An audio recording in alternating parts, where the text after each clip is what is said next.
William, Yes, sir. let me ask you a question. You ever dance with the devil in the pale moonlight? Not, not to my recollection. Me neither. Let me ask you another question. Okay. Did that line originate in the Tim Burton Batman, or is it from somewhere? Uh, I my impression at the time and still is that it came from somewhere, but I could not right at this moment tell you where. That's where I am, but it has very much that impression because if it's not from another reference, that is some wild dialogue. Like the the level of detail. Like if they just said you ever dance with the devil like that, I'm like that could have been a spontaneous thing and it fits the vibe or whatever. We have to get into not just moonlight but pale moonlight. I'm like if that's not referencing some T.S. Eliot shit or something, like it's so purple, it's so florid to just be a throwaway. And that's the only part. I mean, I guess spoilers for Tim Burton's Batman. That's how Batman knows who he is because he said it. He says it multiple times, which also is weird. That's like his catchphrase. Yeah. His catchphrase is a rhetorical question about dancing with the devil under very specific lunar conditions. Like, if that's not a reference, it may have ruined that movie for me. That may be all I'm going to be able to think about now. I remember when I first saw it because I saw the film in the theater and I thought that revelation's pretty weak. Like you want me to believe that this guy says this every time he shoots somebody? It's such a weird thing to say, and I don't know, it just didn't make sense. I want to believe he says it all the time. He says it to the cashier at Aldi when he's getting his change back, like just all the time. I just thought that was a weak story element, but I mean, it I was don't memorable. disagree. It was And, memorable for and sure. maybe that's it. Maybe the first draft was like, "You ever dance with the devil?" And that was how he knew. And everybody's like, "That doesn't tell you anything. Anybody could say that." They're like, "Okay, we're gonna punch it up in the moonlight." Like, okay, pale moonlight, and he says pale every time. Like, okay, Yeah. that is pretty specific. I would know that's the dude who killed my parents I if mean, he said yes, that. that Like, was what the device if was. he's like, "You ever dance with the devil?" It's like, in what context?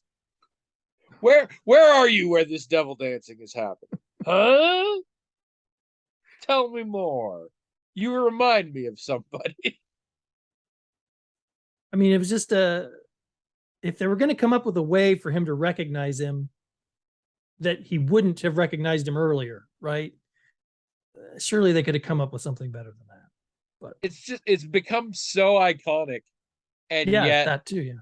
I'm like, that was the thing. Just today, it just popped into my head because it does sometimes, and I was like, why are those words together? I was like, we all in the theater at the time. I was younger than you because I am younger than you. I thought it was kind of badass. Like it's just the level of like poetic and like it's a sentence that with absolutely zero reflection sounds incredibly cool. But then you're like, huh, without any context, it's basically gibberish. And there is no context. Again, unless it's referencing something. Well, even if they were going to have him say something, it could have, like you said, it could have made more sense. Like, you know, I don't know what, like ready to meet your maker, or Who loves you, baby? you have any last words or Uh something. Just Bazinga. Uh I'm just a girl who can't say no. How about them Mets? You want fries with that? You want fries?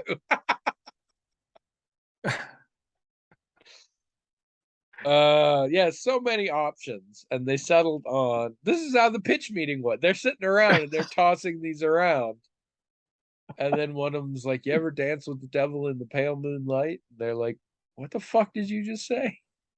Well, then And they he's like, even had, "I genuinely don't know. I just did a sort of a Mad Lib in my head.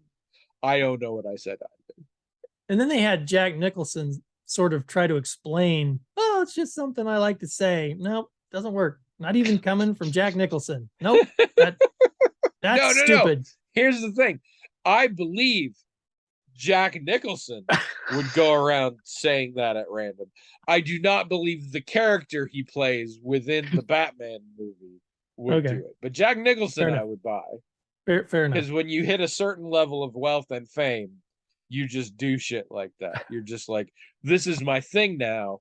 If I was slightly less rich or slightly less famous, people would mock me for it, but they won't. It's kind of He like and I forget who the band was, but supposedly, so you know how acts have writers in their contract. A yeah, writer is like, if I'm performing at your theater, you have to have 4 bottles of Dasani water for me and sure. a half a pound of cold cuts in a brown paper bag or whatever. There was some band that used to specifically order, among other things, a bowl of M&Ms with all the green ones removed. Yeah, I've heard of that. And supposedly it was because they could then look at a bowl of M&Ms, and if there were no green ones in it, they knew everything else would be fine. Hmm, interesting. I feel like this is the same thing. I've decided to test my fame and influence. The way I'm going to do that is I'm going to walk around asking people, do you ever have you ever danced with the devil in, I don't know, let's say the pale moonlight? And that's going to be my thing. And if no one calls me on it, I know I've made it. If nobody's like, what the fuck does that mean? If nobody's like, are you feeling okay? What? What? Is that from something? What are you talking about? As if nobody does that, I have reached the level of fame and fortune that I sought. So let's back up a little bit because I'm All I'm right. thinking about this here, this whole green M&M thing. Was that a reasonable conclusion to reach, do you think? For them Not to think that? Like, necessarily, no. no. Also, I mean, it might also be an apocryphal story. I also, for those of you who like to freak out about people's writers, I have since discovered the the celebrity in question has to pay for it all. They don't get this shit free. You as the venue have to set it up, but you charge it to them or take it out of their fee or whatever. So that's less. But no, I think you're right because, well, first of all, yes, on one level it sounds really complicated. It's also low hanging fruit though. I know I'm going to be able to buy M&Ms, and I know pretty much any idiot that works here will be able to remove the green ones. So on a certain level, while it's finicky, it's easy to do. So I could make sure I do that one to look good and still fuck up a lot of other stuff. That's what I'm thinking. But I'm also wondering, and maybe I'm just not famous enough. Why would, let's say that does answer the question of whether or not they got everything else right. Why do you need to know that? I mean, it's good to know, but is there shit on your writer that you're like counting on? Maybe, I don't know. It's weird. Well, I mean, I think it means Normally, you would know if people did the thing you asked or whatever because the thing you asked for is there. well, I don't think they were concerned about the writers being fulfilled. I think they were concerned about the normal things that you want to go right in a show or whatever. Like So you this will, is just a genuine give a shit indicator. yeah, like if they care enough to get this right, then they probably care enough to to just do their jobs. So we Okay, can be okay, I buy somewhat that. I confident buy that that. they did that. I think that's the insinuation. I'm still not sure that it proves that No, at all. it becomes one of those things. It probably did at some point prove that, and then as these things became more well known and people gamed them, it's like a lot of inventions of things that like, oh, this frees us from advertising, or this frees us from politics, or whatever, and it does for a while, I think if it were me, and then eventually those things creep back in. yeah. I think if it were me, my approach would be, I'm not going to give you guys anything else to do so you can focus on the things I need you to do. Why burden you with a whole bunch of stuff that doesn't even have any impact on my show or my job or anything else, and potentially take you away from the stuff I need you to do to be ready for me to get there? I would I think mean, that would again, be the as best an way to ensure. outsider, the answer is you think that stuff does matter. When you're famous and cool enough, you're like, you know what? Yeah, I I suppose so. sing at my best when I've had some Gruyere cheese beforehand. It's just a thing. I know it's weird and it's not huge. Like I can still perform if I don't have it, but I do if I've just got some Gruyere cheese in on taste on my mouth. I sing better. Okay.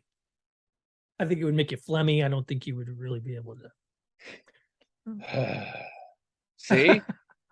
now you're doing things. So now your writer at least says no No Gruyere cheese. cheese, No cheese. no cheese at all. See, If I see and any then you're cheese, like I'm out. water. Water seems legitimate, but then people get real specific about the brand and what it means and the whole deal. I think people do get superstitious. I think it's like baseball players, it's like, well, I had a really good show when, there was a box of donuts from this place. So make sure and they're not even going to eat them. It's just they get superstitious. It's like that helps Just them take the out. same box around it. Well, I'm not superstitious, but I'm kind of stitious. you're kind of stitious. I love that joke. I never get tired of that joke. Uh, Only thing I really enjoyed about the American version of The Office was that joke. I mean, No, I'm not. I'm not stitious at all.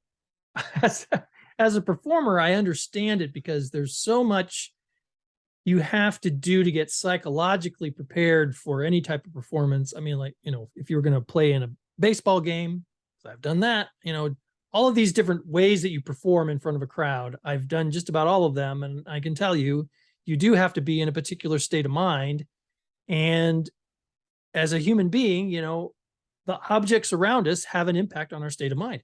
And if you're traveling, like a lot of baseball players and performers do, you're going to find yourself in environments that you didn't create or decorate or whatever. Yeah.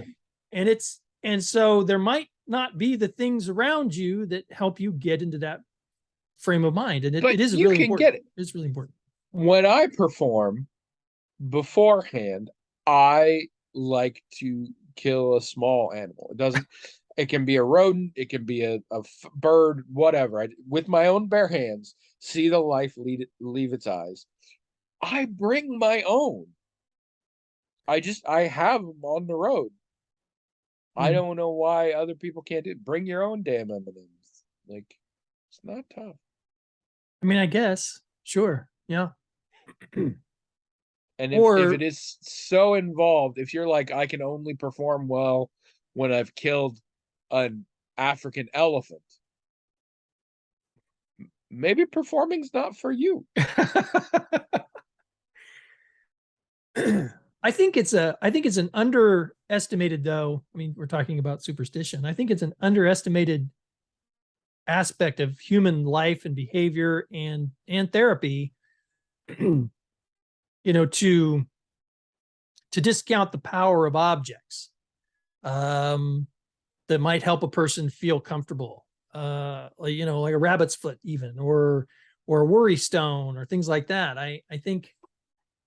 Well, it's another side effect of the brain's desire to find patterns and things.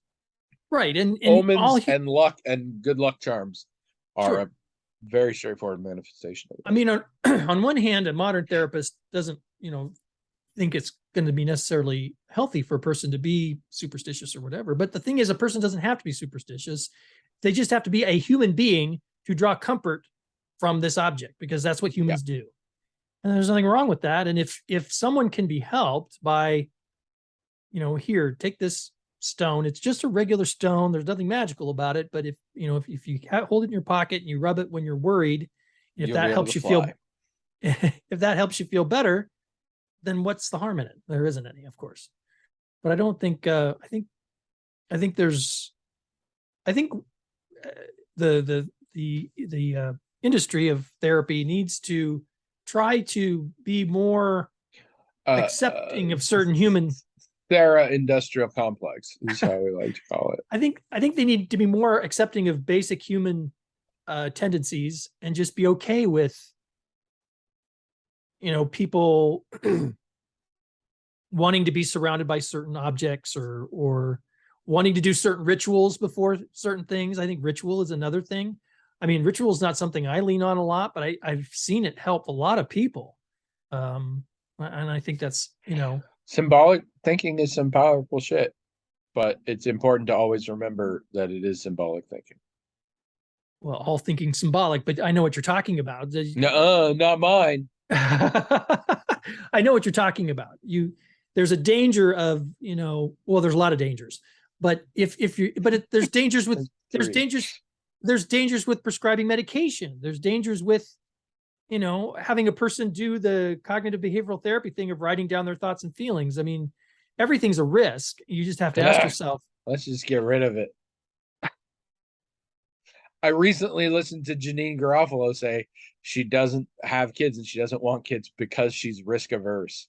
And I was like, I think that's the best and most succinct explanation I've ever heard for not having kids.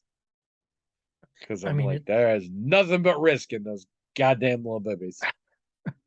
Lots of risk. Yeah. Yeah. But,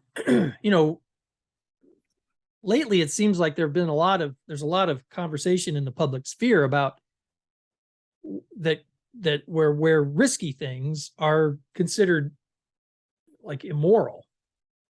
Well, drug use, for example. Drug use is risky, but it's not immoral. You won't even necessarily get addicted or have any type of issues. There's a lot of people that use all kinds of different drugs therapeutically and successfully. And it's risky. There's a risk associated with it, but it's not immoral. And it seems like a lot of people obsessed with drugs. People can't tell the difference between something that's simply a risky behavior and something that's like an actual immoral behavior. We didn't talk about it on the podcast, but I have told several people about when you and I had to talk about drugs, and I saw you get legitimately angry on like a professional level. Angry about what? I believe you said in 50 years from now, people are going to be prescribing small doses of psilocybin, and it's going to do a lot of good. I hope so. And it's like the most pure anger I've ever seen from you. Like it wasn't born out of grief or anything. It was your version of just like, God damn it. It was pretty amusing. Amusing? Why was that amusing? Why was it amusing? It's like if you saw Teddy Ruxpin cuss somebody out. It's just adorable. Okay. Hello, everyone. Welcome to Magical Talking Hat Podcast, the only podcast that gives you an extra day's grace period when you overdraft your account. We help you out with that. I am Tony. And I'm William, and this is episode 605. 205. And I sincerely hope you're not one of the Americans who would benefit from medicinal what am I trying to say? Psychedelics that are not available to you because of stupid government regulations. Needless suffering. King. I think I'm needless. Right. I don't know. Needless suffering. That's what I was angry about. Do it like this, and I'm still angry about it. Anyway, I'm sorry. Go ahead. If you're just joining us, we are a pro-drug agenda podcast. That is our whole deal. how to get you high as a kite and look good doing it. No, we have a hat. It's magical in that it has its own email address, themagicaltalkinghat@gmail.com. People write into that email address with whatever the crap they want, things that they are hoping to put out into the world, to expand their knowledge, to make us do stupid things for their amusement, whatever. Sometimes just to ask us questions.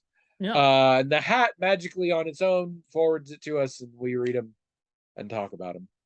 Although we spend a tremendous amount of time not doing that, as evidenced by the fact that it's almost half over. And this is going to be a twofer. So prep yourself, because next week I will be in Oregon and I will not want to talk to William. So, how's your week been?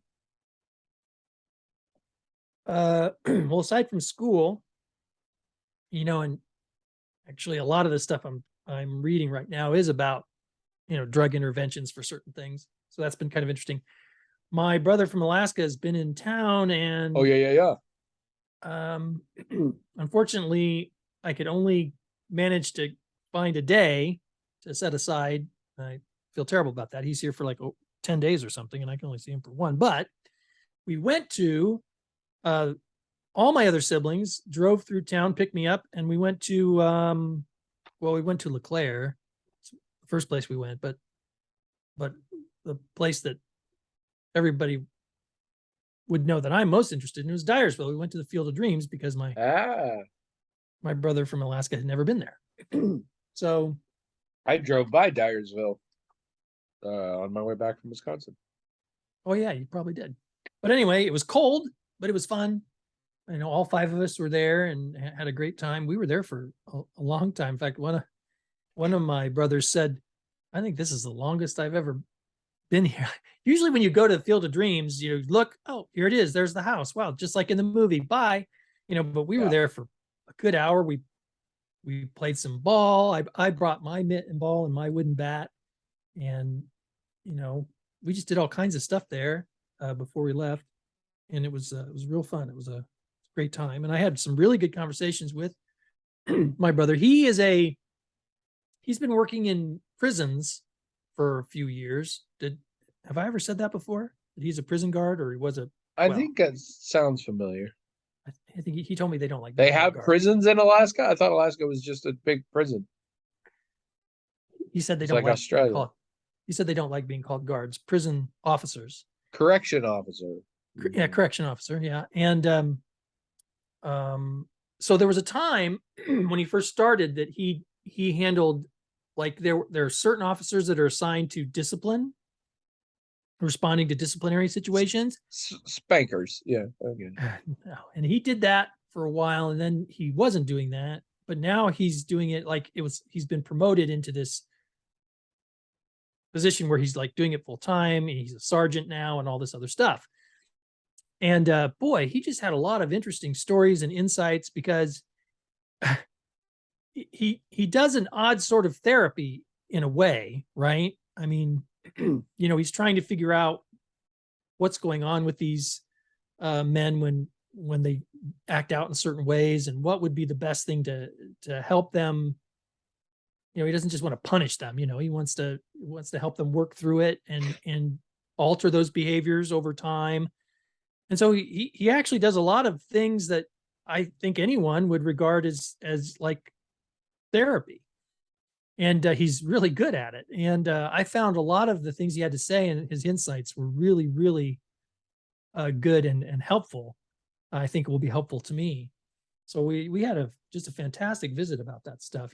Take it with a grain of salt, people. His other brother works in a grocery store, and he thinks that's an awful lot like therapy too. It's just a thing right now. Well, I mean, I don't think people think about what correction officers do and how they do their job and what kinds of things they have to deal with and what strategies and tactics they are not just trained in, but that they have to sort of come up with themselves. And I definitely don't think about that. And the relationships they form. I mean, I worked with the prison ministry years ago, and I learned quite a bit that I didn't know about how things work in prison, how how inmates interact with one another, how officers interact with the inmates, how visitors have to do things, and the knowledge that they have to have before they're even allowed in. I mean, it's a very rich sociological and anthropological environment that I think a lot of people really oversimplify in their minds. You know, I And, do. and I think they do that because I think our culture doesn't want to come to terms with some of the things that we're doing wrong in our You prison think? system. Yeah. Hey, Well, and come on. Just because it's the only place where there is literally legal slavery,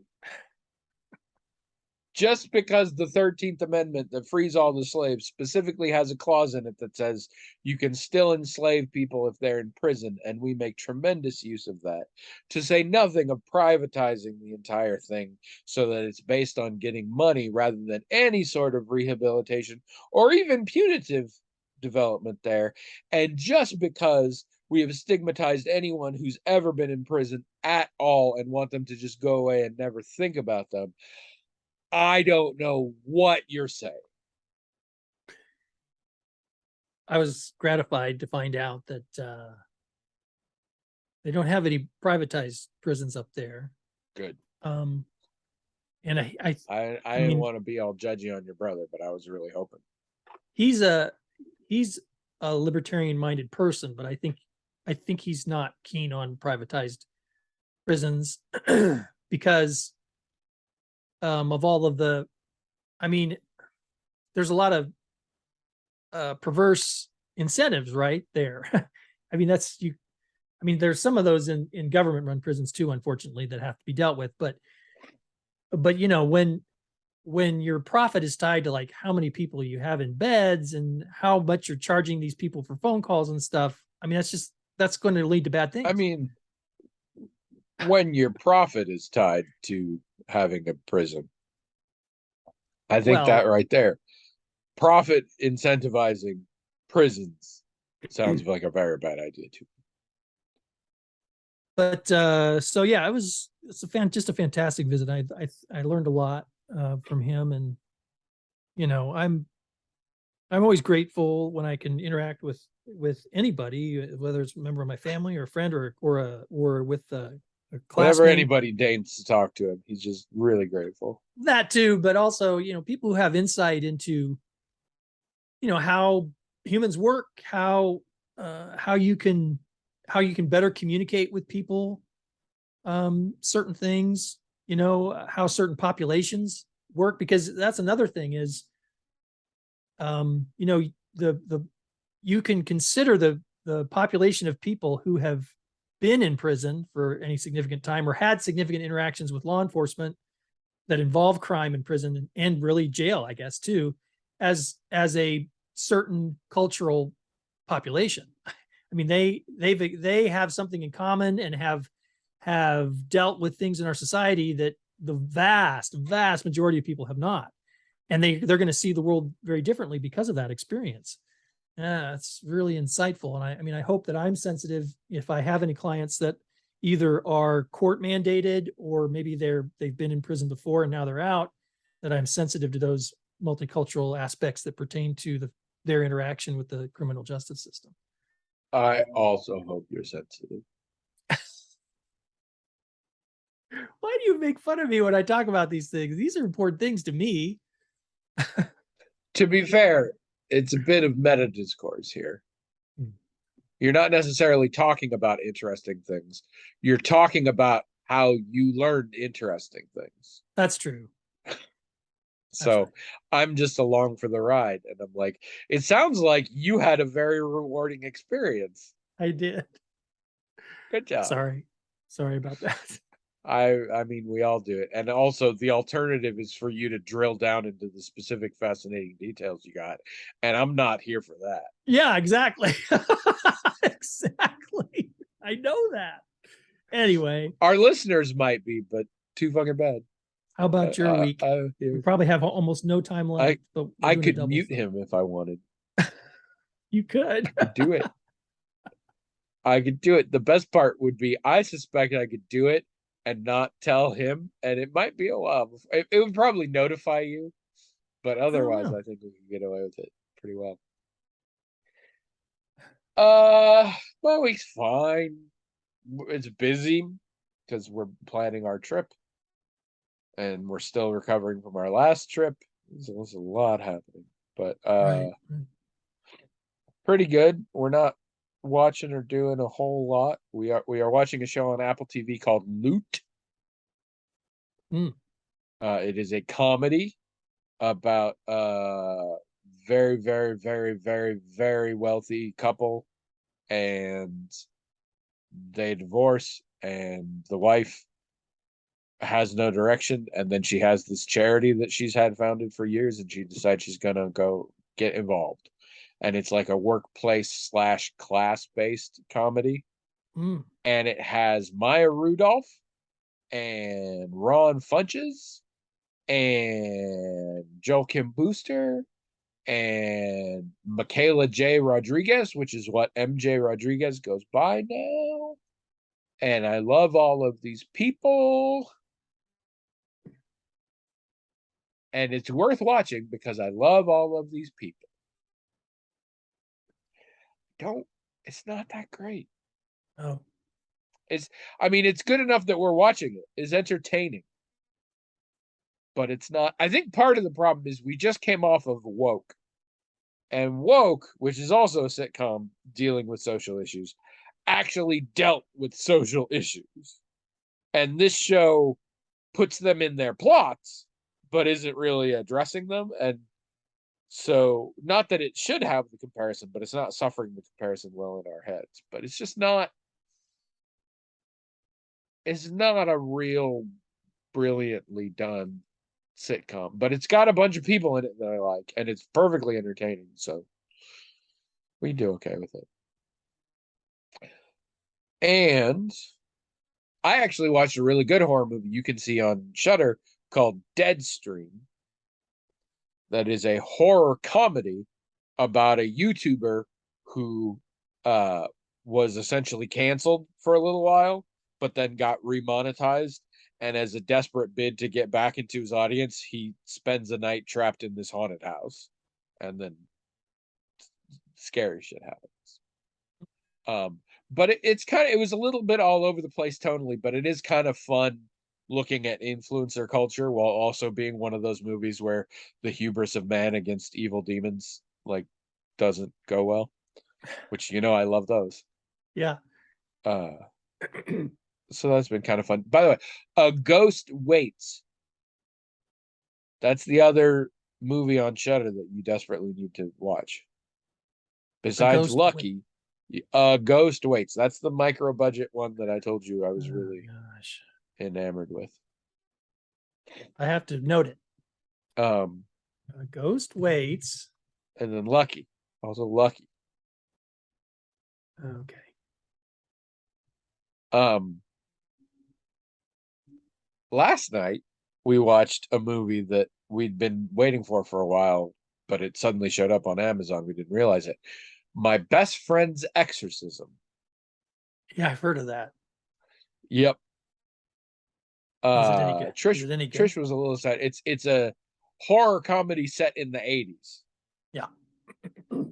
Um, and apparently based off of a book. Oh. Yeah, I learned that at the end credits, based off of a Quirk book, which I looked up Quirk Books, and they're just a publishing company. I don't, but they call all their books Quirk Books for some reason. They're the ones who have Miss Peregrine's Home for Peculiar Children or whatever too. But anyway, no, it is not good. Oh. Very much not. Um, if you just watch the first act and the third act, I think you'd say, it's fine, whatever.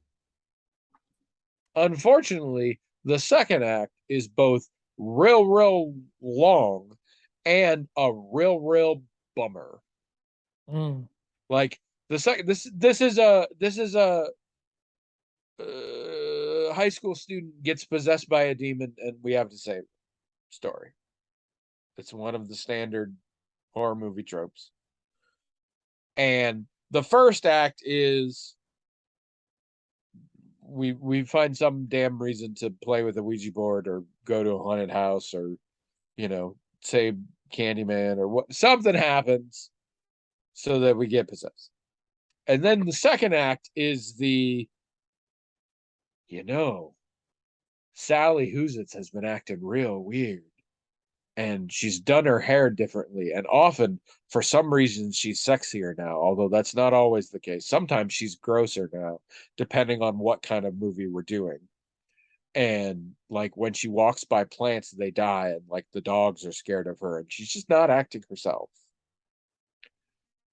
This version of that was just this big, long, stretched out thing of like, wow, it's shitty to be a teenager. And also, wow, shitty teenagers are also very shitty. Like, and it was just like, here's how this sucks for our protagonist. And look, oh, here's how this sucks for all these other people we know. Although in some cases, they also kind of sucked. And so they brought this on themselves, but it still sucks. And really, I'm just sad. Also, it wants you really, really hard to know it's the 80s. It's one of those movies. Like it's really big on like, oh, we're in the past, and here's, just references nonstop all the time. And it does twig on the fact that homophobia was way more in vogue in the 80s. But it pushes that button hard a lot to the degree that it's some plot point is the homophobia. But not in a way that I'm like, this is a metaphor for being in the closet or anything, useful like that. It's just a lot of teenagers making fun of other teenagers for doing something that they think is gay. Also, have you ever seen a movie? Yeah. Then you've seen literally every scene and everything and every line that happens in this movie. It Yeah. is incredibly generic and cliche and has been done before. Also, there's a scene where the demon is trying to take over our victim, because that's the thing too. The only way you can do a possession thing is they're not all the way possessed yet. It goes through like phases. They're only mostly possessed. Then you can Right. do, and so there are points in the movie at which we see our victim falling more under the spell of the demon. I've noticed lately in a lot of horror movies, they do that thing where someone's sleeping and somebody pulls the covers off them slowly.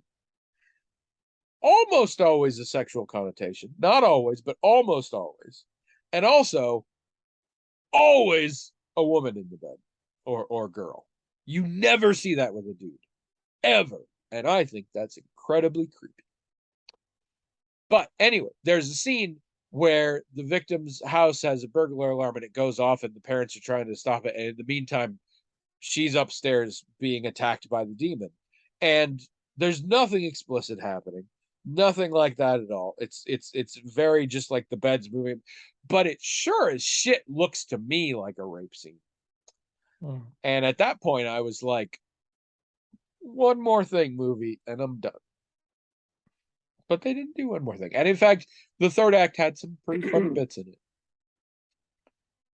I know a woman who claims that happened to her, the whole sheets being Oh yeah, pulled.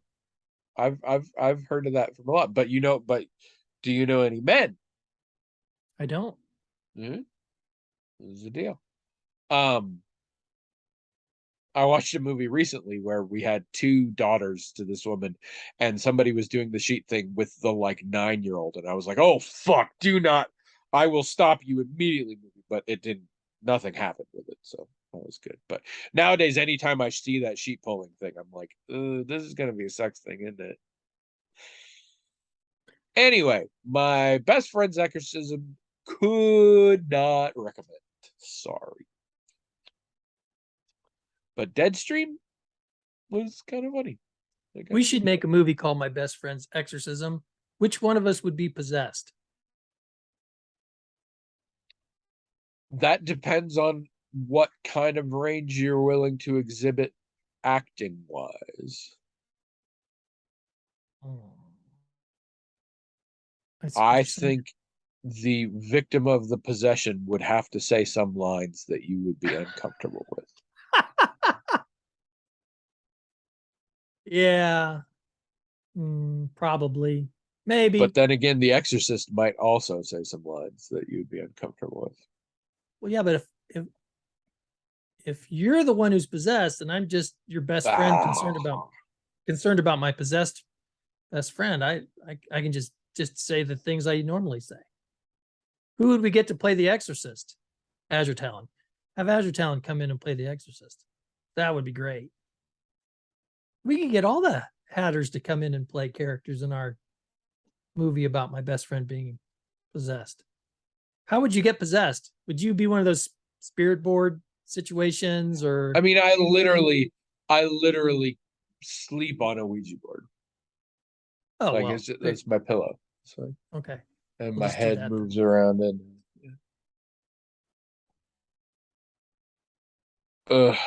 Seems like it we was a should be more bad movie. creative. We should be more creative. What if you were going to sort of accidentally do something to get the spirits all stirred up? What would you do? Like, I mean, in my case, the standard big one, if you're like staunchly atheist, is I summon and invoke all the dark and evil powers. Come at me now, do your worst. I abjure thee. I mock thee. I claim you unsuccessful. Come on, devil, come get me right now. Do it. okay. All right, so we'd be doing a podcast and you'd be mocking everybody who believes in this stuff, and you'd say something like that, but then you'd get possessed. Is that what you're saying? Here we go. We're not making the movie right now. Oh, okay. Sorry. I thought this was like a sizzle reel or something. I know. I mean, that was good. I was getting excited. Put a pin in that, but I mean, it's probably not great for audio listeners. we could work with this and we could get everyone to come in. For those of you not watching the video, my head spun around 360. It was awesome. We could get Jazz to come in. I think Jazz should play the because there's always when they call the paranormal team, there's always a psychic. I think Jazz should play the psychic. Oh my god. You're thinking the same thing I am, aren't you? You're thinking of her as the little person from Poltergeist. I wasn't, but now I am. I absolutely. No, I wasn't thinking There's of dark that at all. spirits here. Like I was not thinking that at all. I was just thinking. You said Jazz should be, and that just popped into my head immediately. I mean, I hope I wasn't thinking that. I think probably because I'm fairly convinced that actual woman is probably her cousin. Yeah, probably. No, I was just thinking that would require a certain note that I know Jazz could hit as an actor. I just always think of Jazz as having esoteric knowledge that we don't. Maybe that's part of it too. It matches immediately. She's like, when I try to think of someone who embodies Abraham Van Helsing, yeah, she comes to mind right away as the person what the hell was I was watching something the other day that had really sad taiko drumming in it, and I was like, Jazz would be disgusted. What was it? Because it was something kind of like supernatural, because they were doing like some sort of evil spell or whatever, but it had an Asian vibe, and they had taiko drummers, but it was just like boom boom. And then what was it? That's so weird that I don't remember. Huh. Y'all watch She-Hulk?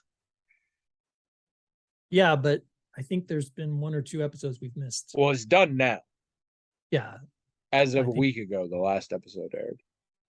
Maybe we've just missed the last one. Maybe it was just. I'm going to be very curious when we do watch it, because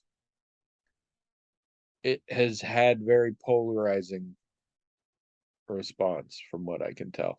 On a personal level, I don't know how it's done professionally, but the people in my life who have seen it either think it's amazing and quite feminist, or they think it's really stupid and in some cases kind of anti-feminist.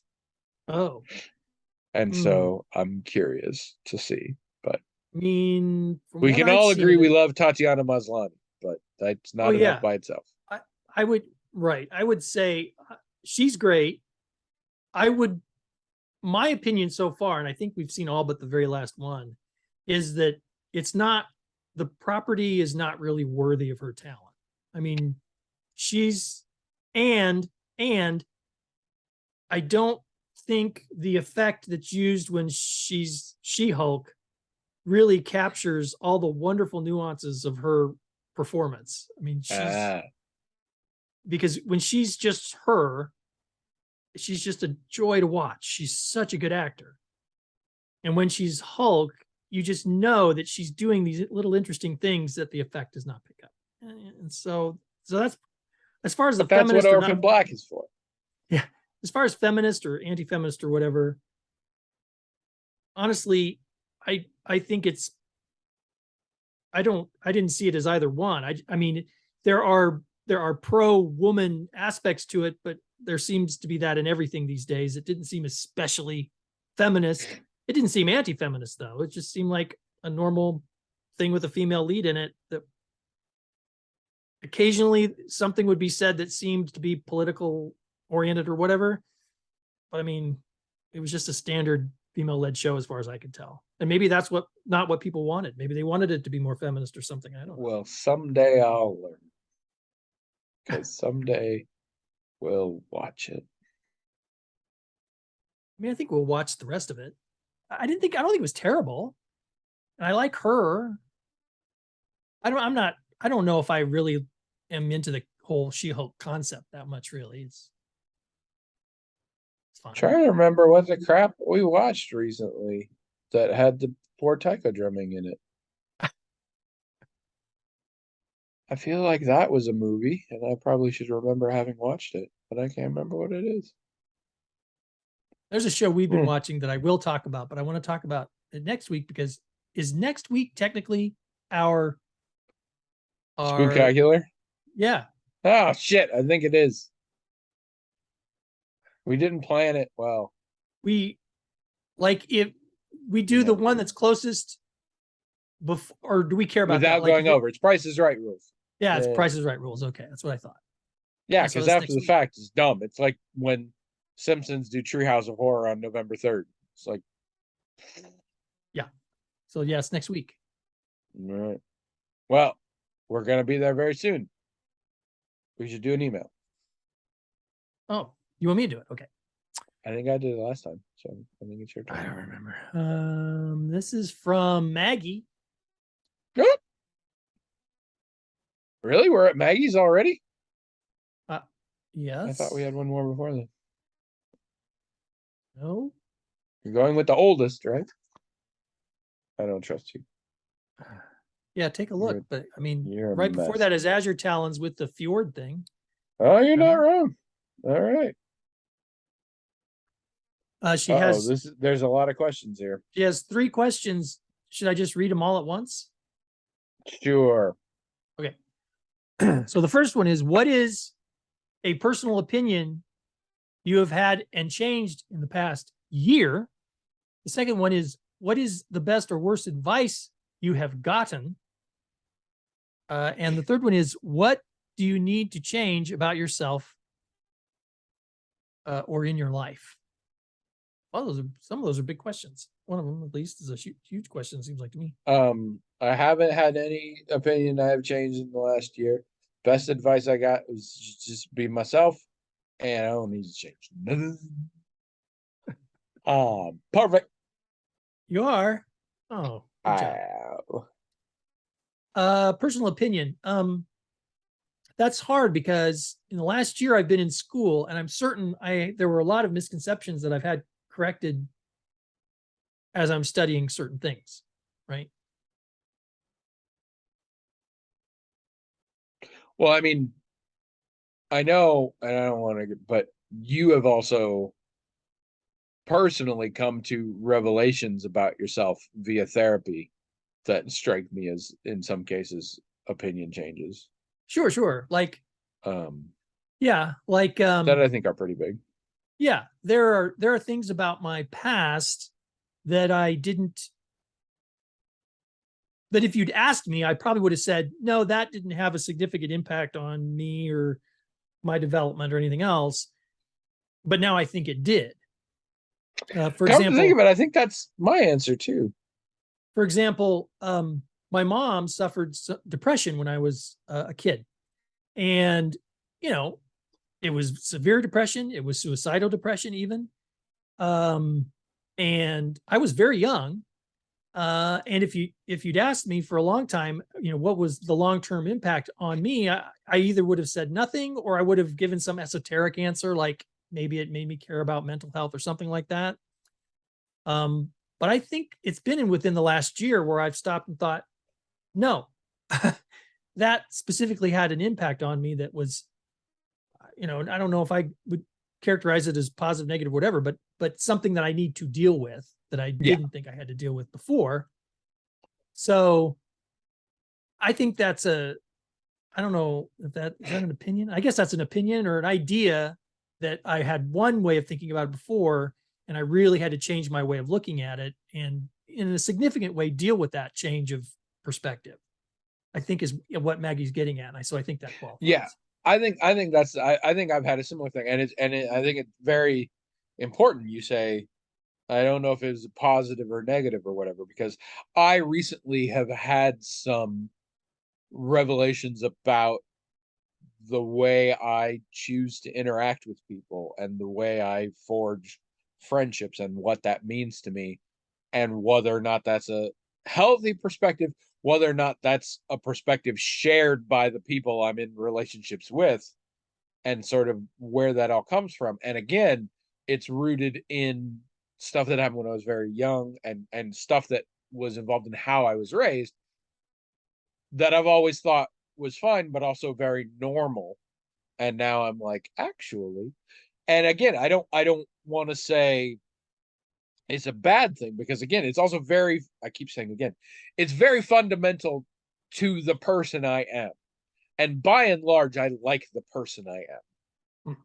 And so I don't want that to change or to have changed, or I'm not going to time travel this shit, because I like me and I wouldn't be me without it. But I do need to filter it through a critical lens now that I didn't before, and realize what that means and what impact that has, that I have on other people because of this. Yeah. But that might not be the big one. The biggest opinion that I have changed in the last year, it's not even that long ago, about, I want to say a month and a half, 45, 50 days ago, back then at least, I really believed very strongly in this woman named Liz Truss. And I thought she was the best thing that could ever have happened to the UK government. And now I and Liz have had to come to terms with the fact that actually she might be the worst. Your commitment to sarcasm is as strong as ever. I I see. had to pick 45 days because apparently she was in office for 44. My favorite bit on Twitter, Victoria Corin Mitchell says, in the future, the fact that Liz Truss spoke, gave the speech at the Queen's funeral is going to be an amazing trivia question. And that she's the Because last prime she was minister only to, PM for 44 days, and she's the one who spoke at the funeral. but also she's the last prime minister to meet her. To Also true. She met the queen, and then it wasn't, And then gosh, ruined the country. it's like a couple weeks later or something. The queen had died. It was really soon. And that proved to be the least of the UK's problems. Yeah. Uh, Uh, best or worst advice. advice? Yeah, Advice is tricky because I don't listen to it. I don't either, really. I mean, I shouldn't say That is that. so not true. I give you tons I of advice and you at least pretend to listen to it. what I mean is when someone gives me advice, which I'm not always sure I even register it as that, I I think about what they're saying and I either decide, oh, that's a good idea, I'll do that or not. But I never think of it as me taking their advice. I always think of it as this piece of information came my way. I considered it. It seemed valid to me. And so I kind of went with it. And in that way, I don't really credit or I don't give anyone credit or blame for anything that I do because as far as I'm concerned, I did this and just because it was a suggestion someone else made and I decided, hey, that sounded good, that doesn't really mean it's That's their why you're credit or never really blame. phased when I tell you that I made you and I can break you. And you're always like, "Hmm."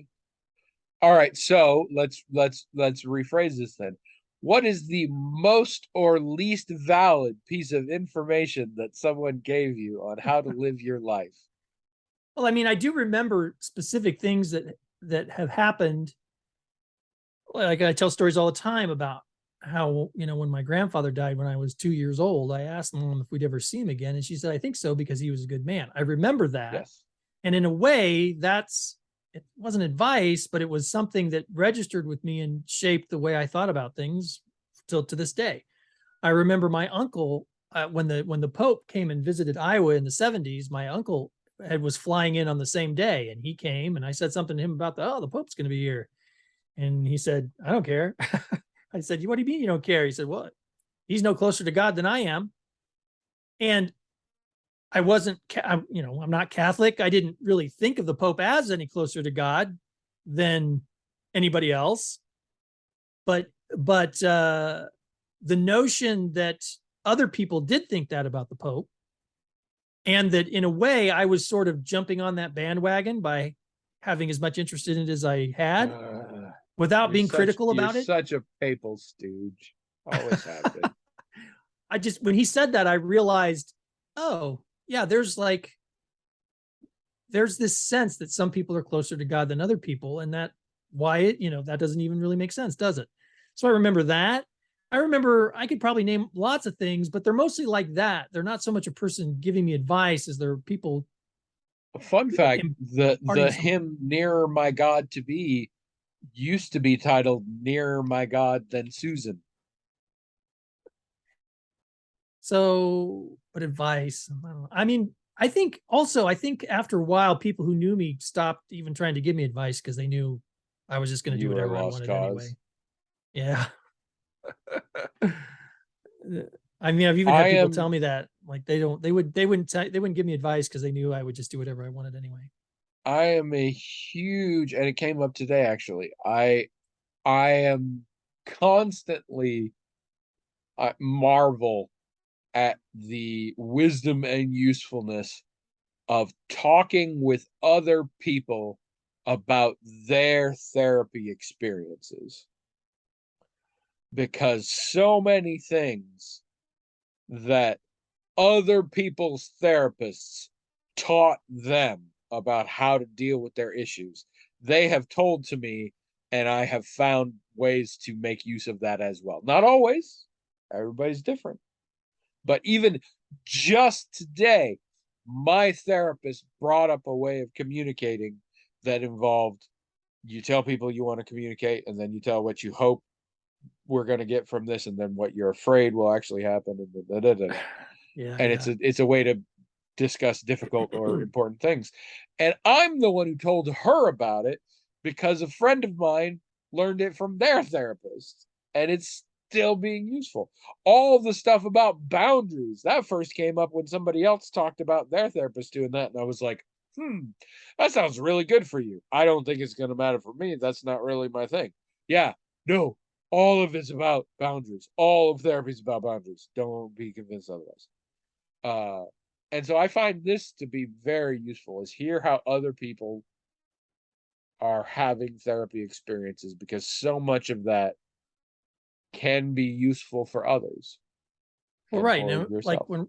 when my brother was talking about his experiences with inmates and stuff, I got a lot out of that. I mean, none of It it was changed the way you deal with inmates in your it day-to-day life. it's none of it's advice, but it's helpful, like advice, better than advice, I think. I mean, I don't know. I don't mean to be down on advice or anything. I just, Better than advice, the new plant-based advice substitute. yeah. What do you need to change?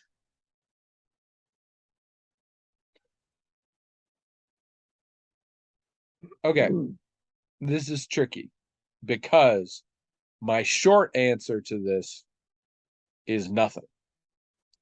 But I don't mean it the way you would expect me to mean it. Yeah. But I am not at a point in my life where I am confused or adrift or unsure of what I want to be doing. I know what I want to be doing. I am not always happy with my life and my performance within it on a given day or even a given week, sometimes even a given month. But it's all the pieces are there. And so the important thing that I need is just the perspective to know, keep trying for what you want. And if you sucked at it today, you do it again tomorrow. And if you were really good at it today, you do it again tomorrow. It's you just keep at it. And you got highs and lows. I'm real big on highs and lows. And it none of that changes what you do tomorrow. And I know what my goals are in life. I know what I'm shooting for, and there's not really anything in the way of those goals except sort of me. Yeah. And again, that's mitigated. I know I have unhealthy behaviors. I also have priorities which vary. But I've said this before, and it feels weird because it feels sort of braggy or at least not as helpful to people. But I have such a stupid amount of control over my life. I have so few outside influences that mostly have to do with being affluent, white, and not having a job and a dude. And some of those are societal privilege. Well, okay, all of those are societal privilege, but a lot of it, I mean, a lot of people have a lot of these. The not having a job is a very big one. I don't have any bosses. I don't have any schedules that are like, but more the older I get, the more I'm like, the things I do are up to me. And in general, the consequences of them are based on the things I do. Yeah. Yeah. And so if I had a bad day, I can usually stop and be like, I did this. Well, don't do that tomorrow. Right. Like, doctor, today my arm hurt when I did this. Well, guess what? Don't do that. And it's Stop doing the one thing I took away from I used to have this real head so far up his own butt boss who would make me read the 7 Habits of Highly Effective People and then discuss it with him. And in general, that book is trash. But the one thing I did take away from it is the circle of concern, circle of influence thing. it. You draw a Mhm. picture that's all the stuff you're concerned about. And then there's a picture that's usually smaller in there that says all the stuff that you can actually influence. Yeah. And the ideal, it's not a given and it's not necessarily easy, but the aspirational ideal is to get those the same size, to get those where you are not particularly worried about shit over which you have no influence. And it's aspirational. You're never going to get there. I am frequently worried about geopolitical things that I really have virtually no influence on, if any. Um, but the more you try and do that, and the more you say, okay, I can't control this, so fretting about it will not be helpful. The more you don't spend time ruminating, that's a fun word I've learned. Yep. Ruminating. It's essentially being bothered by shit that's already happened. And Spending time going thinking over about it things that over and made you over. sad that have already happened. Yep. Not useful or healthy. And these are all things that I try and minimize. And I say all of this. I'm not saying I'm good at any of this, but I'm very much aware this is what I'm shooting for. And I like to think over time I'm getting better. Knowing is half the battle. G.I. Joe. Pork chop sandwiches. All right, we're over time and we have to do another one of these. So listen again next week. I'm not going to explain how the podcast works. You're not here for this. I hope the microphone is not picking up the sound of the cat puking, but I am wearing noise canceling headphones and I could hear it. So sorry. It was Ezzy. She pukes a lot, is how she expresses herself. Um, Go to the blog, themagicstalkinghat.com, and give your opinions on the things we talked about today. We've had some doozies in terms of like opinions today. We have made some calls, and I want you in there telling us we are full of shit, or that you agree with us and we're a cult now. Either way, We're a cult now. we're a cult. Oh, I don't know. Sarah Industrial Complex. We're a cult now. And then there was another one in the middle that was really good. I can't. Oh, Near My God Than Susan. I don't know what to pick. Oh, we're a cult Spoiled now. for choice. I really like that one. I don't know why, but I do. It is nice, but my heart might belong to Sarah Industrial Complex. I don't know.